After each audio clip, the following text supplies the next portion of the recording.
Look, it's 2021, and some of those older RPG restrictions just don't hold up anymore. Video games have changed. People have changed. Next month, we'll be reaching the 2-year anniversary of the day when Vin Diesel took to Instagram to celebrate the fact that writer-director David Twohy had sent him Act 1 of the screenplay for Riddick 4, Furya. Many of us have been playing World of Warcraft for almost 2 decades now, and our lives are at very different places at this point. We've already passed the 1-year anniversary of Diesel saying that he would soon be receiving the full script. So if Twohy has been working on the script for more than 2 years now, what is the status of this project? Thankfully, Diesel has let the folks over at Games Radar Plus know that he's confident the start of production is getting closer. Confirming that he has read the finished script, Diesel said, "David Twohy, he wrote a great script. It's just a matter of timing when we get that opportunity to shoot that. But I believe we're shooting that in Australia.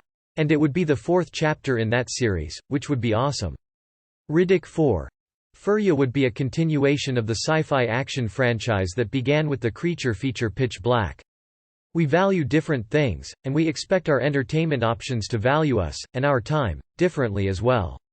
Arbitrarily preventing players from combining their favorite race, a factor of enormous self-expression and fantasy, with their favorite class, which, beyond self-expression, also caters to our preferred gameplay style, is, frankly, an artifact of an older time. That was followed by the epic The Chronicles of Riddick, which underperformed at the box office, so they reduced the scope for the 3rd film, Riddick.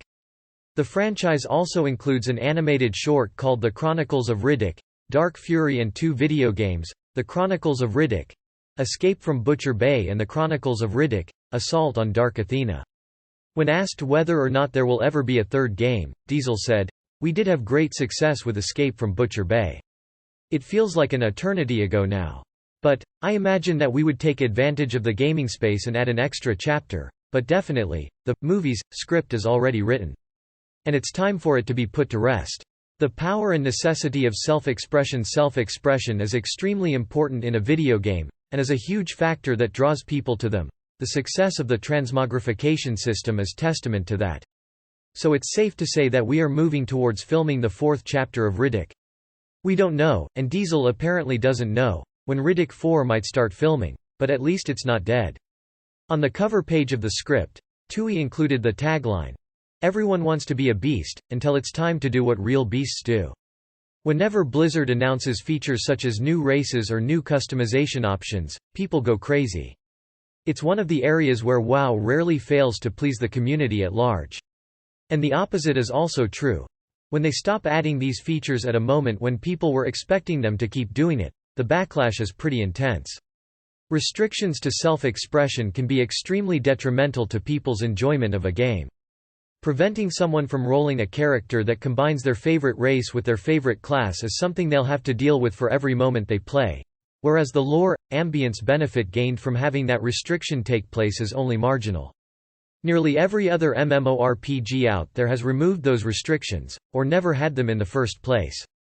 Even a game like Dungeons & Dragons, perhaps the grandfather of WoW, has been modernizing itself, modifying or outright abandoning concepts that are now considered to be outdated, both in perceptions and sensibilities, as well as in design. If an older game like D&D can find the necessary means for self-reflection that lead to overhauling some of its core concepts, WoW could certainly stand to do the same. Our heroes are exceptional individuals who break the mold. Has it ever struck you as odd that Tyrad Whisperwind, High Priestess of Elune, is usually seen wielding a bow? Or sometimes, as in the picture above, warglaves? Or that she has an animal companion that can scout the woods for her? Or that she can cast some star-related arcane spells that are usually within the domain of druids?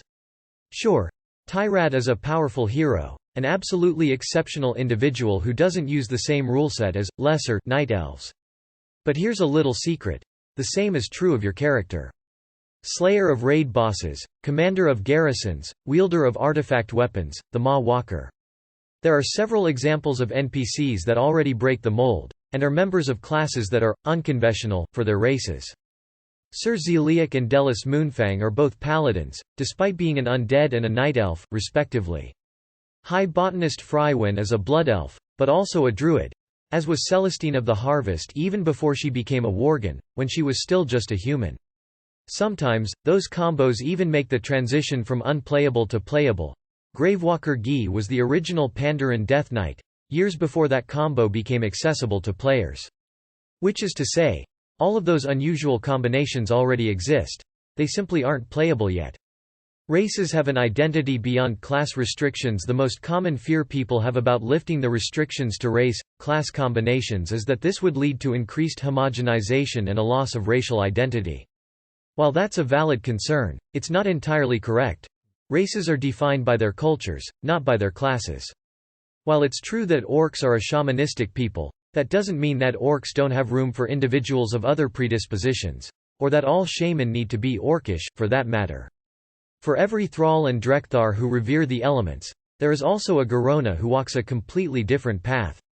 Besides, cultures adapt over time, mingling with other cultures. This is also something that we have examples of in the game.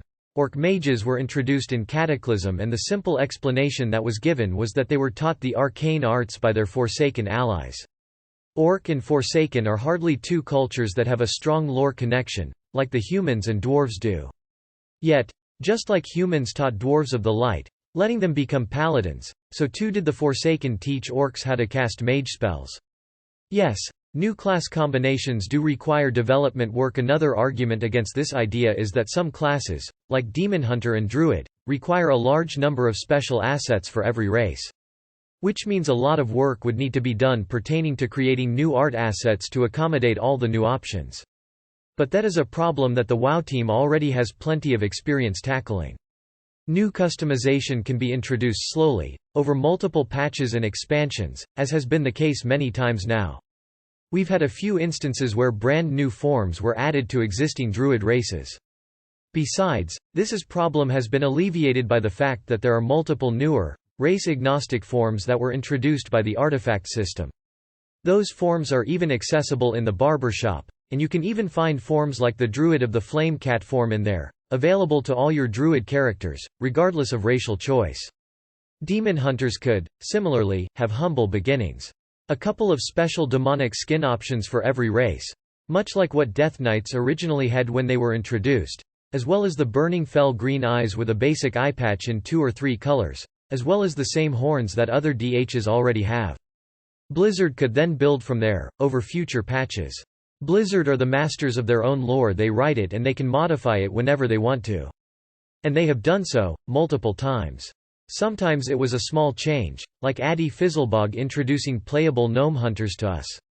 Other times, the changes were much more significant.